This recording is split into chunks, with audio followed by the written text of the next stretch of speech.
Днес ще гледаме Ел Класикото, ще реагираме на Ел Класико, Блауграна срещу Галактика. Аз съм фен на Барселона, така че само Блауграна.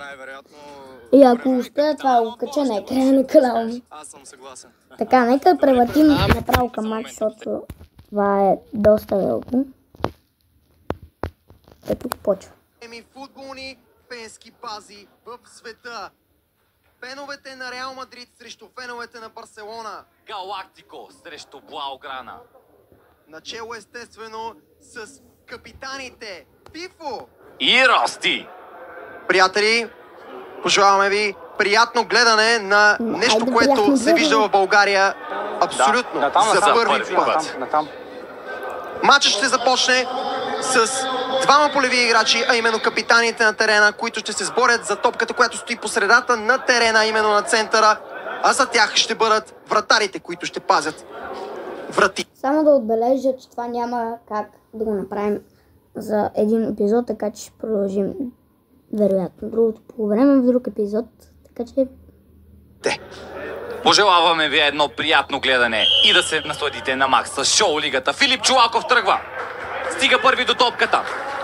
Ростислав Русев. Това изпълнение в ръцете на вратаря. Слабо изпълнение на Фифо, но той приканва естествено всички останали играчи да влязат на терена. Рости предпочете да остане в защита.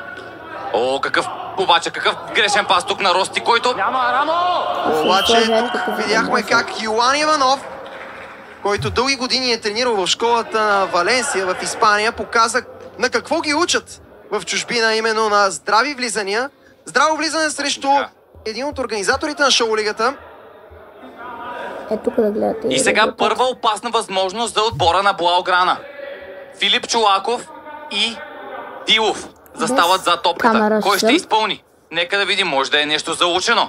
Айде да видим сега, дали ще има гол. Той е, може би, един от играчите с най-голяма техника в отбора на Блауграна. Нещо заучено точно така, но... Топката не стигна до Павлин Борисов, но нека видим тази атака за Блауграна. Продължава, дали ще успее да центрира 28-годишният централен нападател. Тъч. Може би един от най-възрастните играчи в първенството. Въпреки че, ако гледаме футболистите, той се намира в прайма на своята възраст, именно 28 години. В тази възраст футболистите... Тук обаче е интересно центриране на Филип Чолаков. В тази възраст футболистите са наистина в пика на силите си, но след това центриране на Филип Чолаков, нека видим как ще се развие тази атака на Галактико. Доста добър пас към центъра, към халфовата линия. Матей Тодоров е с топката. Много добре подава към Владислав Христов. Какво ще... Удар! Какво спасява? Първи удар, дами и господа. Първи точен удар за отбора на Галактико в това класико. Първо спасяване. Дело на Деян Венков. Вратарят на Блауграна.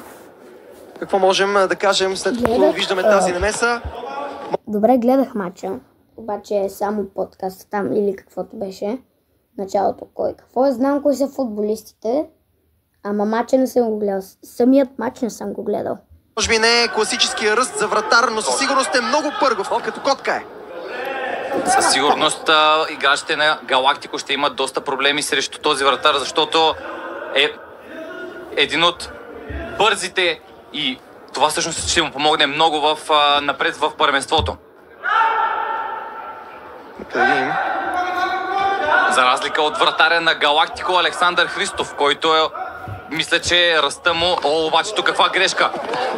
Точно сблъсък между двамата капитани, обаче Рости успява да овладее положението не за дълго, защото атаката с Блауграна продължи, след като Матей Тодоров естествено успя пак да възвърне топката за Галактико. Светослав Гешев в момента с топката, един от най-малкия всъщност участник в първенството, дами и господа. Най-малкият участник срещу най-големия в един мач. Дали може да стане сензация, нещо като минимално за Реал Мадрид. Защото има някой, който не го е гледал. Който можем да кажем, че е един от играчите с най-добър дрибъл в шоу-лигата. Но тепърва предстои да разберем какви ще са другите играчи в другите отбори. Пас на Винсент Недялков. И тук каква атака, дами и господа, Марио! Айде бе, брат! Какво направи Марио? Буквално можеше да подаде топката. И да ви в този матч още в третата минута. Със сигурност най-опасното положение до момента. Отново атака за Блауграна.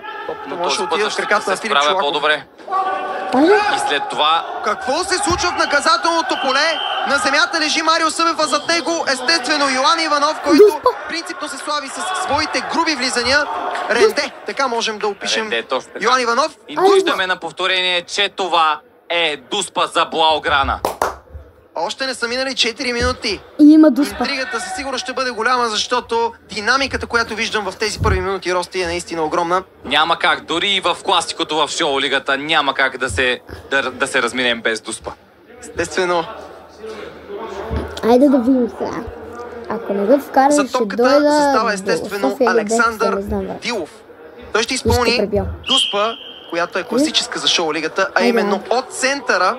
Има Ало, 10 много секунди да време вкара да гол. се Минава Айде. вратаря, втори път Има ли? и това е гол. 0-1. Резултатът е открит. 0-1 за Блауграна. Първият реализатор в шоу лигата е Александър Дилов. Се облека и аз като Блауграна. Отървете се от пърхота и сърбежа с Килал да е стретиращ шампуан от Дюкре. Номер 1 против пърхот, препоръчван от дерматолози. Чакайте малко тия реклами. Бате, колко реклами ще ми дадеш?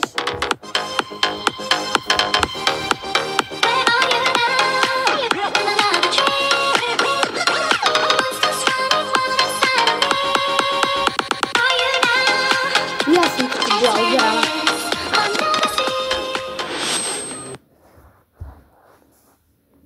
Дилов. Александър Дилов, който успя със страхотно хладнокръвие да премине през Тая дуспа е била вратаря в на едно време, Галактико. като са били дуспи. Да видим сега какъв ще бъде отговора на белите. Ростка с топката. Нека да видим тази атака. Акъм Веизов. Осмицата. Човекът, чиято натурална позиция е дефанзивен халф.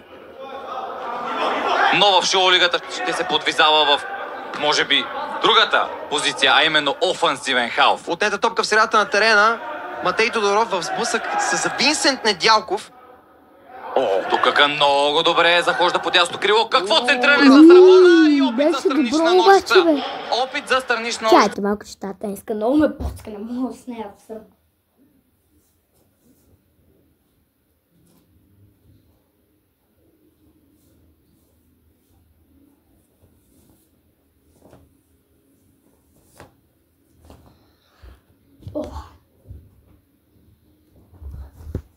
Тук са. От централния защитник Живко Найденов. Живко Найденов, който също се слави със своята физика. Дългогодишен приятел, впрочем, на Йоан Иванов. Първата карта в този матч се активира, а именно карта за Галактико. Размяна на вратаря с полеви играч на Блауграна за 3 минути. Естествено, Рости пожела да смени Точно човекът, който реализира първото попадение в матча, а именно Александър Дилов. Александър Дилов ще застане на вратата на мястото на Даян Венков и да видим дали Галактико ще успее да се възползва от ефекта на тази карта. Интересно, FIFA пожела да изпълни този аут.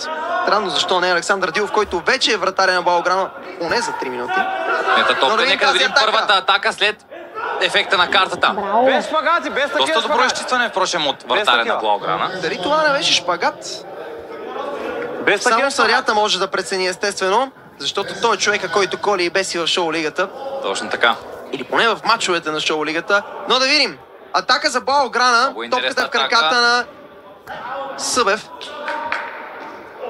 Да видим тази атака. Ще се стигне до втори гол на Блауграна. Централният нападател. Като вкарат гол. Доста добър пас назад с Ичка. Ишка, точно така.